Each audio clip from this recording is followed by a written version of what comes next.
Hello, this is Alan W. Wright, creator of the Robin Hood website boldoutlaw.com, back again for the third video looking at the works of Howard Pyle, specifically The Merry Adventures of Robin Hood of Great Renown in Nottinghamshire, first published in 1883, and it's been in print ever since and remains to this day the classic Robin Hood children's book. So I'll be looking well, just to say again, this is the third video, so if you go back and look at the first video, I read Pyle's preface from the author to the reader, talk a bit about Pyle's origins and his influences on the Robin Hood legend.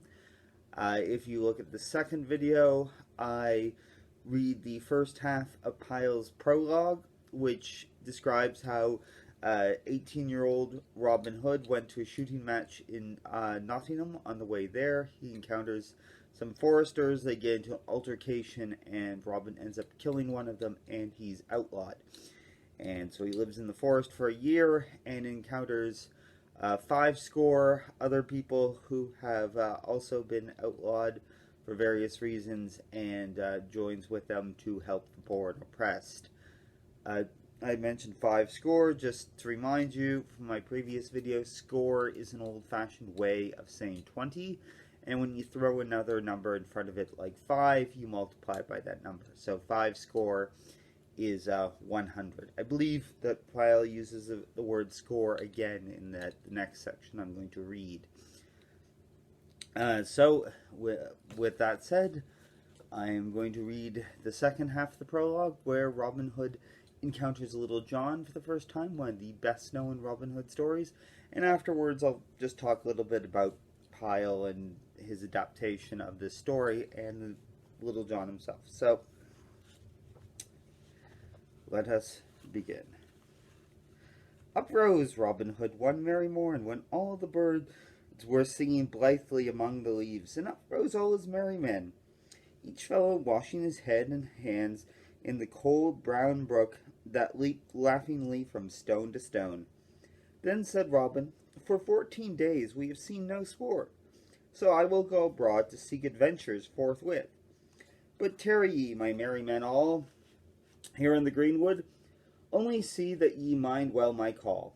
3 blasts upon the bugle horn I will blow in my hour of need. Then come quickly, for I shall want your aid. So saying, he strode away through the leafy forest glades until he had come to the verge of Sherwood. There he wandered for a long time, through highway and byway, through Dingley Dell and forest skirts. Now he met a fair buxom lass in a shady lane, and each gave the other a merry word and passed their way. Now he saw a fair lady upon an ambling pond, to whom he doffed his cap, and who bowed sedately in return to the fair youth. Now he saw a fat monk on a pannier-laden ass. Now a gallant knight with spear and shield and armor that flashed brightly in the sunlight. Now a page clad in crimson, and now a stout burgher from good Nottingham town, pacing along with serious footsteps. All these sights he saw, but adventure found he none. At last he took a road by the forest skirts, a bypath that dipped toward a broad, pebbly stream spanned by a narrow bridge made of a log of wood. As he drew nigh upon this bridge, he saw a tall stranger coming from the other side. Thereupon Robin quickened his pace, as did the stranger likewise, each thinking to cross first. Now stand thou back, quoth Robin, and let the better man cross first. Nay, answered the stranger, then stand back thy own self, for the better man, I wot, am I. That will we presently see, quoth Robin, and meanwhile stand thou where thou art, or else by the bright brow of Saint Alfreda I'll show thee right good Nottingham play with a cloth-yard shaft betwixt thy ribs. Now, quoth the stranger, I will tan thy hide till it be as many colours as a beggar's cloak, if thou darest so much as touch a string of that same bow that thou holdest in thy hands. Thou pratest like an ass, said Robin, for I could send this shaft through thy proud heart before a curtal friar could say grace over a roast at Michaelmas tide. And thou bridgest like a coward, answered the stranger, for thou standest there with a good yew bow to shoot at my heart, while I have nought in my hand but a plain blackthorn staff wherewith to meet thee. Now, quoth Robin, by the faith of my heart, never have I had a coward's name in all my life before. I will lay by my trusty bow, and eke my arrows, and if thou darest abide my coming, I will go and cut a cudgel to test thy manhood withal. Ay, marry, that I will abide thy coming, and joyously too, quoth the stranger. Whereupon he leaned sturdily upon his staff to await Robin. Then Robin Hood stepped quickly to the cover side, and cut a good staff of ground oak, straight, without flaw, and 6 feet in length, and came back, trimming away the tender stems from it, while the stranger waited for him, leaning upon his staff and whistling as he gazed about. Robin observed him furtively as he trimmed his staff, measuring him up from top to toe, from out of the corner of his eye, and thought he had never seen a lustier or stouter man. Tall was Robin, but taller was the stranger by a head and a neck, for he was 7 feet in height. Broad was Robin across his shoulders, but broader was the stranger by twice the breadth of a palm, while he measured at least an ell around the waist. Nevertheless, Robin said to himself, I will baste thy hide right merrily, my good fellow. Then aloud, Lo! Here is my good staff, lusty and tough. Now wait my coming, and thou darest, and meet me, and thou fearest not. Then we will fight until one or the other of us tumble into the stream by dint of blows. Marry, that meeteth my whole heart, cried the stranger, twirling his staff above his head betwixt his fingers and thumb, till it whistled again. Never did the knights of Arthur's Round Table meet in a stouter fight than did these two. In a moment Robin stepped quickly upon the bridge where the stranger stood. First he made a feint, then delivered a blow at the stranger's head. Had it met its mark, it would have tumbled him speedily into the water. But the stranger turned the blow right deftly, and in return gave one as stout, which Robin also turned as the stranger had done. So they stood, each in his place, neither moving a finger's breadth back, for 1 good hour, and many blows were given and received by each in that time, till here and there were sore bones and bumps, yet neither thought of crying, Enough! Or seemed likely to fall from the bridge. Now and then they stopped to rest, and each thought he had never seen in all of his life before such a hand at quarterstaff. At last Robin gave the stranger a blow upon the ribs, and that made his jacket smoke like a damp straw thatch in the sun. So shrewd was the stroke that the stranger came within a hair's breadth of falling off the bridge, but he regained himself quite quickly, and by a dexterous blow gave Robin a crack on the crown that caused the blood to flow. Then Robin grew mad with anger, and smote with all his might at the other, but the stranger warded the blow, and once again thwacked Robin, and this time so fairly that he fell heels over head into the water, as the queen pin falls in a game of bowls. And where art thou now, good lad? Shouted the stranger, roaring with laughter. Oh, oh, in the flood and floating adown with the tide, cried Robin, nor could he forbear from laughing himself at his sorry plight. Then, gaining his feet, he waded quickly to the bank, the little fish speeding hither and thither, all frightened at his splashing. Give me thy hand, cried he, and when he had reached the bank, I must needs thou own thou art a brave and sturdy soul, and withal a good stout stroke with the cudgels. By this and by that my head hummeth like to a hive of bees on a hot June day. Then he clapped his horn to his lips, and winded a blast that went echoing sweetly down the forest pass. Woo! Ay, marry, quoth he again, thou art a tall lad, and eke a brave one, for never, I trow, is there a man betwixt here and Canterbury town that could do like to me that thou hast done. And thou, quoth the stranger, laughing, takest thy cudgelling like a brave heart and a stout yeoman.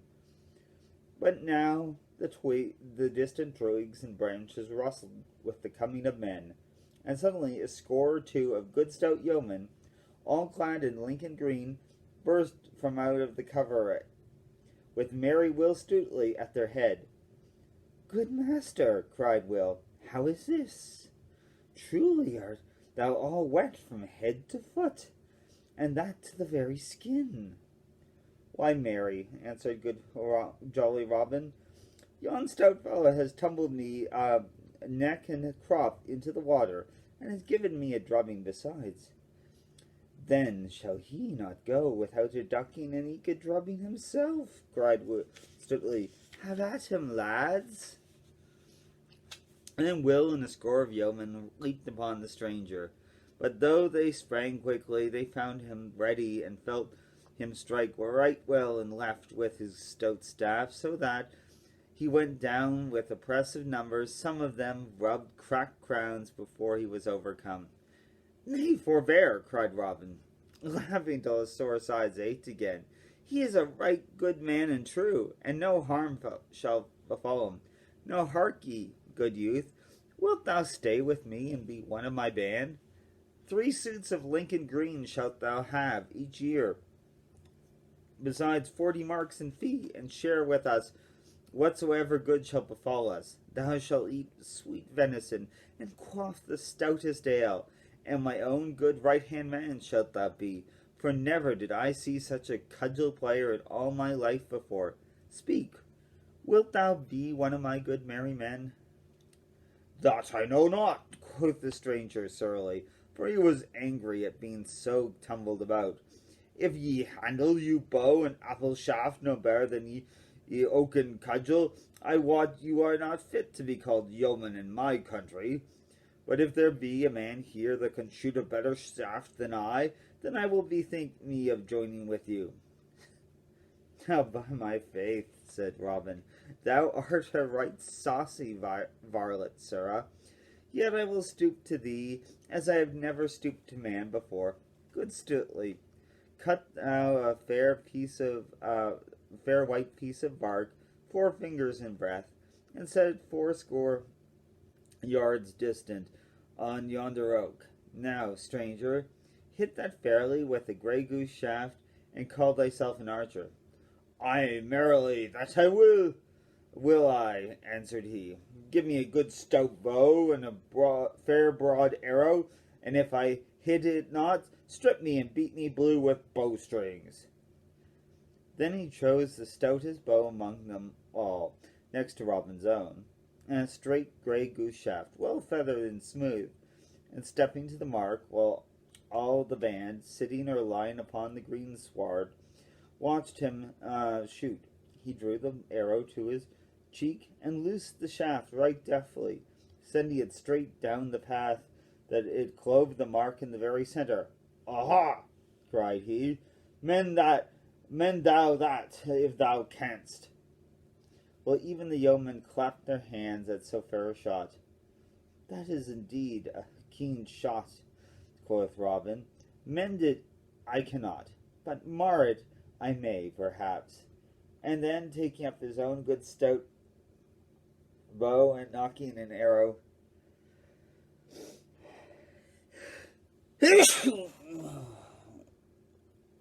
excuse me, allergies, thankfully, and just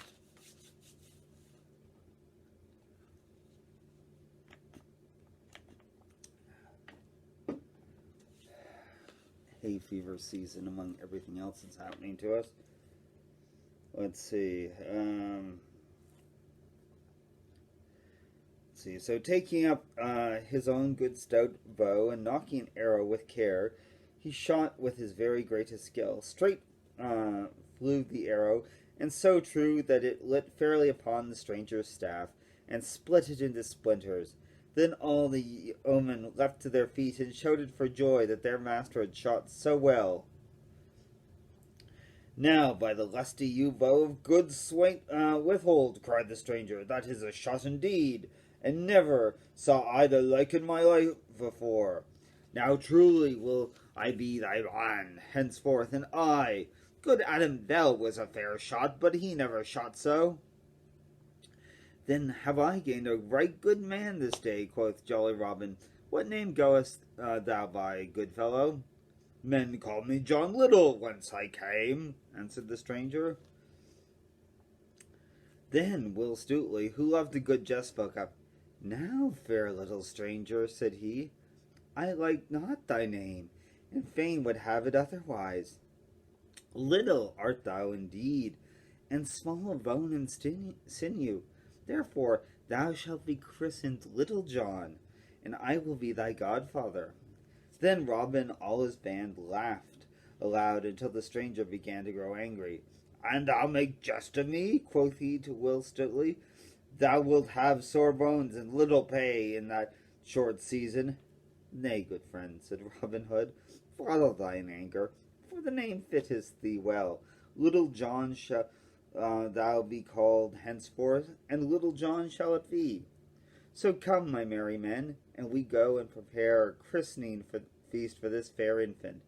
So turning their backs upon the stream, they plunged into the forest once more, through which they traced their steps till they reached the spot where they dwelt in the depths of the woodland. There had they built huts of bark and branches of trees, and made couches of sweet rushes, spread over with skins of fallow deer. Here stood a great oak tree with branches spreading broadly, beneath which was a seat of green moss, where Robin Hood was wont to sit and feast at merrymaking with his stout men about him. Here they found the rest of the band, some of whom had come in with a brace of fat does.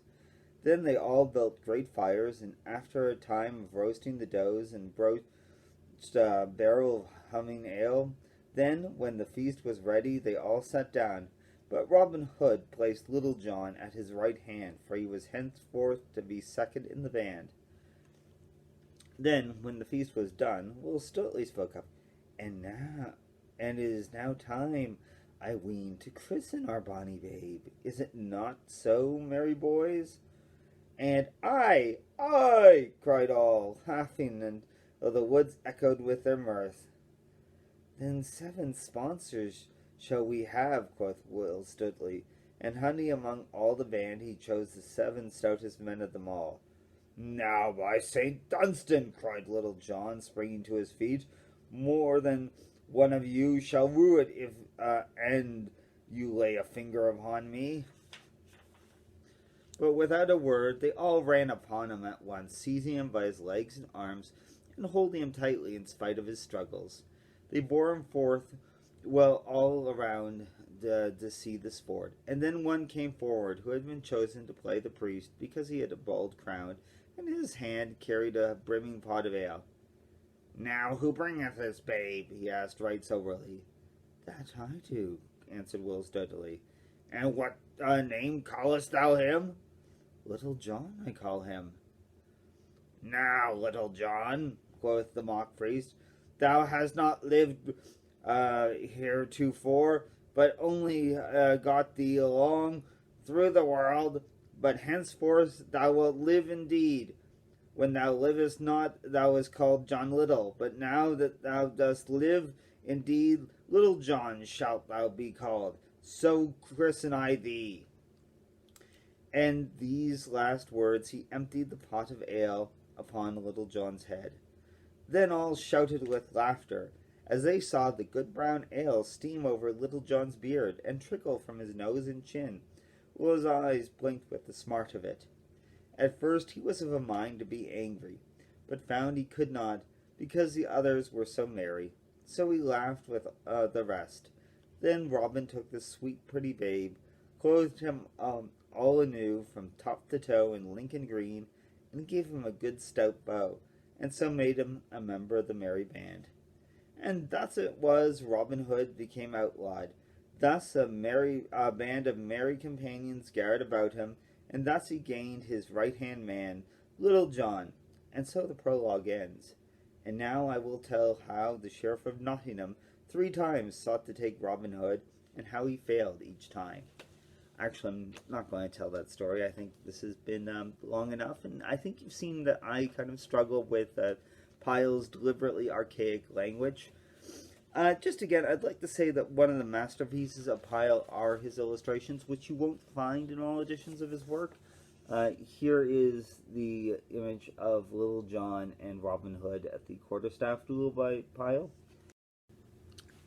Hello, this is Alan W. Wright, back for the second half of this video, which I had to edit because of a slight technical hiccup. Anyway, Little John is been a part of the Robin Hood legend since the very beginning. In some of the earliest references, in the early 1400s, Little John is there. When we first get early surviving copies of Robin Hood stories from the 1460s, Little John is there. In fact, many would argue that he's actually the hero of what I think is the earliest surviving Robin Hood ballad, Robin Hood and the Monk, as it's often called today, which appears around 1460 or so. And there, Robin Hood and Little John go to Nottingham because Robin Hood wants to pray in the church. They decide to pass the time by having a little impromptu archery contest, which in the ballad version, Robin Hood loses. And he's a sore loser, and he refuses to pay up his bets. So Little John stalks off. Robin goes to Nottingham alone, where he gets betrayed by a monk and captured by the sheriff. And it's actually Little John who has to get revenge. He kills the monk, he gets a phony pardon, he rescues Robin, and at the end of the story, Robin offers him leadership of the band because he says that he is clearly the better man, but Little John turns him down, says that Robin is his master. And he is content with that. And then skip forward a couple of decades to the earliest printed ballad, kind of the core of the Robin Hood legend. It's called, it's usually called these days A Jest of Robin Hood, because in its printings it had different adjectives before the jest, a merry jest of Robin Hood, a little jest of Robin Hood. So usually they just call it A Jest of Robin Hood now. And it seems to have been composed probably of weaving pre-existing ballads together. Well, some of those stories do appear in other later ballads. They're not quite in the same form as they are in the jest. But one of the sections of it has Little John going to an archery contest in Nottingham under the alias of Reynold Greenleaf, which he wins. He enters the sheriff's service for quite a while until he gets bored, and he leads the sheriff into an ambush where Robin robs him. So, very prominent. What's not prominent in these stories is an origin, either for Robin Hood. Back in the early tradition, there wasn't a story of how Robin Hood became an outlaw until a little later, and there wasn't a story of how Robin Hood and Little John first met till later. Now, in 1624, in the Stationer's Register, there is a record of a ballad called Robin Hood and Little John. We don't really have surviving copies till almost a century later, and it takes a while to gain in popularity. It's not in some of the early ballad collections, but certainly a couple hundred years later, by Howard Pyle's day, it's a standard text that you'll see time and again in Robin Hood collections, and it's been adapted into all the films and TV shows, and it stands as an exemplar of a format that Stephen Knight, Robin Hood scholar, and others have called Robin Hood meets his match. And there are actually quite a few ballads about how Robin Hood meets the merry men that follow this format of encountering a stranger, getting to a fight, losing the fight, and then asking the stranger to join the band. So this template also exists in a ballad called Robin Hood Newly Revived, where Robin Hood meets Will Scarlet or Will Gamble for the first time. It's there in Robin Hood and Colonel Friar, where Robin Hood meets Friar Tuck for the first time. It's even there in the ballad Robin Hood and Maid Marian, where they fight in disguise for over an hour, and Marian holds her own. And I guess a question that many would have from this tradition is why, if Robin keeps losing these fights, do they agree to join his band? Why isn't he joining the bands of the apparent better fighters? And Pyle actually adds something to the Little John story to answer that question. Because in the ballad version, Little John, even though he wins the quarterstaff duel, he agrees to become a member of Robin's band pretty easily. So Pyle, however, adds the element that Robin Hood has to prove himself and prove his skill in archery. And this brings in another aspect of the Robin Hood tradition, which is the archery contest. And we see that, as I mentioned, Little John Robin Hood have a playful match in Robin Hood the Monk, which Little John actually wins. There are several archery contests in A Jest of Robin Hood. There was the one I mentioned with Little John. There is also probably the most famous one, which is for a gold and silver golden arrow. The head and feathers are gold. The body of the arrow is silver. It's been either gold or silver in different adaptations, which Robin Hood wins, and then they fight their way out of Nottingham. The same story appears in a later ballad called Robin Hood and the Golden Arrow, and in that later ballad tradition, Robin goes to the archery contest in disguise. In A Jest, he doesn't need to, because actually, to get out of the ambush that Little John had led him into, the sheriff promised that, he would never harm Robin Hood, which he breaks.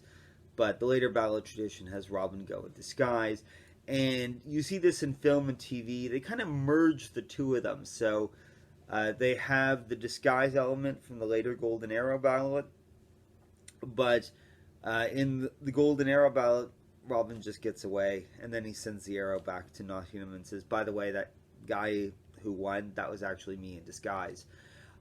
So the later adaptations kind of take the idea of Robin in disguise, but then they take the idea of fighting their way out of Nottingham from the Jest and make it so that Robin's disguise is discovered when he wins. But anyway, Pyle does adapt that tradition later in his book. He adapts another ballad called Robin Hood and Queen Catherine, where they have an archery contest in front of a queen. But Pyle makes the Queen Eleanor of Aquitaine, which fits better with the Robin Hood timeline.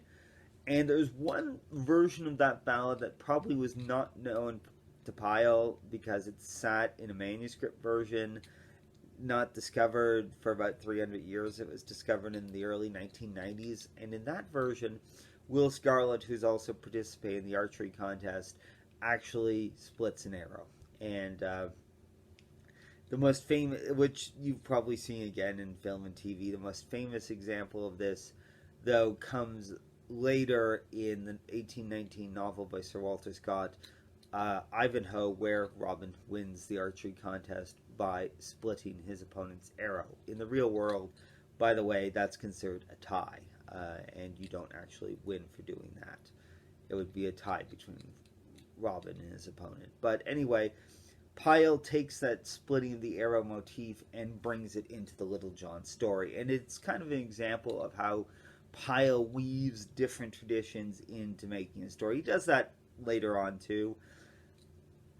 For example, in the ballad where Robin Hood meets Alan a Dale, they need to help free Alan from his wedding, so Little John disguises himself as the priest, and then he marries Alan to his